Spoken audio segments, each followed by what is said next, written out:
Hello friends, आज हम पढ़ेंगे 1 जुलाई के करंट अफेयर्स के बारे में। आगे बढ़ने से पहले अगर आपने इस चैनल को सब्सक्राइब नहीं किया है तो इसे सब्सक्राइब करें, जिससे कि डेली करंट अफेयर्स के नोटिफिकेशन आपको मिलते रहेंगे। तो चलिए शुरू करते हैं। हाल ही में भारतीय नौसेना में एक उन्नत एंटी टॉर्पीडो डिकॉय सिस्टम शामिल किया गया है। इसका नाम क्या है?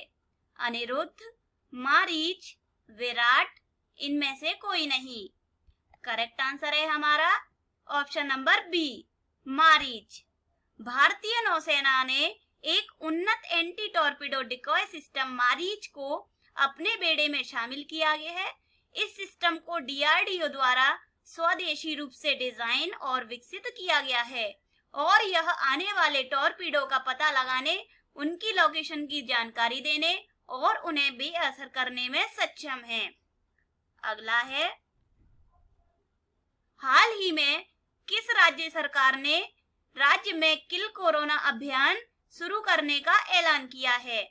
मध्य प्रदेश, उत्तर प्रदेश, गुजरात, इनमें से कोई नहीं। करेक्ट आंसर है option number A, Madhya Pradesh. इस अभियान के तहत डोर टू डोर सर्वेक्षण किया जाएगा और लोगों को कोविड के साथ साथ अन्य बीमारियों का भी परीक्षण किया जाएगा। मध्य प्रदेश की राजधानी है भोपाल। मुख्यमंत्री हैं यहाँ के शिवराज सिंह चौहान, राज्यपाल हैं लालजी टंडन। अगला है, हाल ही में भारत सरकार ने कितने चीनी ऐप पर बैन लगाया है? 58, 59, 60, इनमें से कोई नहीं। करेक्ट आंसर है ऑप्शन नंबर बी, 59। इलेक्ट्रॉनिक्स और सूचना प्रौद्योगिकी मंत्रालय ने घोषणा की है कि भारत सरकार द्वारा 59 चीनी मोबाइल ऐप को ब्लॉक करने का निर्णय लिया गया, जो भारत की संप्रभुता और अखंडता, भारत की रक्षा, राज्य की सुरक्षा और सार्वजनिक व्यवस्था के लिए नुकसानदेह है। ऐप के नाम है TikTok, SHAREit, UC browser और भी हैं। अगला है, हाल ही में माइकल मार्टिन किस देश के नए प्रधानमंत्री बने हैं? जकार्ता, जापान, आयरलैंड, इनमें से कोई नहीं। करेक्ट आंसर है option number C, Ireland. Ireland के निचले सदन द्वारा माइकल मार्टिन को आयरलैंड का नया प्रधानमंत्री चुना गया है। वर्तमान में आयरिश संसद के निचले सदन में कुल 160 सीटें हैं। अगला है, हाल ही में आईसीसी के एलीट पैनल में किस भारतीय अंपायर को शामिल किया गया है? अनिल कुंबले, नितिन मेनन, कपिल देव, इनमें से कोई नहीं। करेक्ट आंसर है option number B, Nitin Menon. भारतीय एम्पायर नितिन मेनन को अंतर्राष्ट्रीय क्रिकेट परिषद के एम्पायरों के एलीट पैनल में शामिल किया गया है। उन्हें आगामी 2020 से 2021 सत्र के लिए एलीट पैनल में शामिल किया गया है। अगला है, हाल ही में G20 शिक्षा मंत्रियों की विशेष वर्चुअल बैठक में भारत का प्रतिनिधित्व किसने किया है? अमित शाह, पीयूष गोयल, रमेश पोखरियाल निशंक, इनमें से कोई नहीं। करेक्ट आंसर है option number C, Ramesh Pokhriyal Nishank. शिक्षा के क्षेत्र में कोविड-19 महामारी के कारण उत्पन्न व्यापक समस्याओं को दूर करने के लिए G20 शिक्षा मंत्रियों की विशेष वर्चुअल बैठक आयोजित की गई है। केंद्रीय मानव संसाधन विकास मंत्री रमेश पोखरियाल निशंक ने इस बैठक में भारत का प्रतिनिधित्व किया है।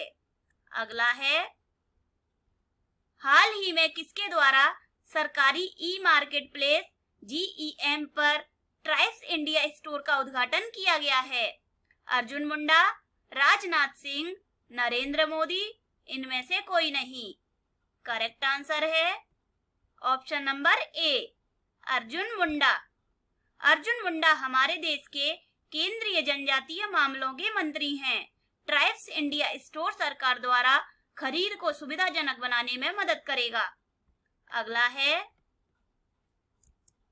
हाल ही में मुकेश कुमार मीणा को किस राज्य का डीजीपी नियुक्त किया गया है? उत्तर प्रदेश, झारखंड, गोवा, इनमें से कोई नहीं। करेक्ट आंसर है ऑप्शन नंबर सी, गोवा। हाल ही में मेन मुकेश कुमार मीणा को गोवा राज्य का डीजीपी नियुक्त किया गया है। अगला है, हाल ही में किसके द्वारा गरीब कल्याण रोजगार अभियान वेब पोर्टल को लॉन्च किया गया है? नरेंद्र तोमर, नरेंद्र मोदी, अमित शाह, इनमें से कोई नहीं। करेक्ट आंसर है option number A, Narendra Tomar. गरीब कल्याण रोजगार अभियान भारत सरकार द्वारा अगले 4 महीनों में अपने गृह क्षेत्र लौटने वाले प्रवासी कामगारों को अगले 4 महीनों तक रोजगार के अवसर प्रदान करने के लिए शुरू की गई है। नरेंद्र सिंह तोमर हमारे देश के केंद्रीय ग्रामीण विकास, पंचायती राज और कृषि और किसान कल्याण मंत्री हैं। अगला है, हाल ही में गीता नागभूषण का निधन हो गया है, वह कौन थी? पत्रकार, राजनीति, लेखक, इनमें से कोई नहीं। करेक्ट आंसर है ऑप्शन नंबर सी, लेखक। प्रसिद्ध कन्नड़ लेखक गीता नागभूषण का निधन, उनका जन्म 25 मार्च 1942 को कर्नाटक में कालबुर्गी के सावलगी गांव में हुआ था। वे कर्नाटक साहित्य एकेडमी की अध्यक्ष के रूप में कार्य कर चुकी हैं। उन्होंने 2010 में गडक में 76वें अखिल भारतीय कन्नड़ साहित्य सम्मेलन की अध्यक्षता की है।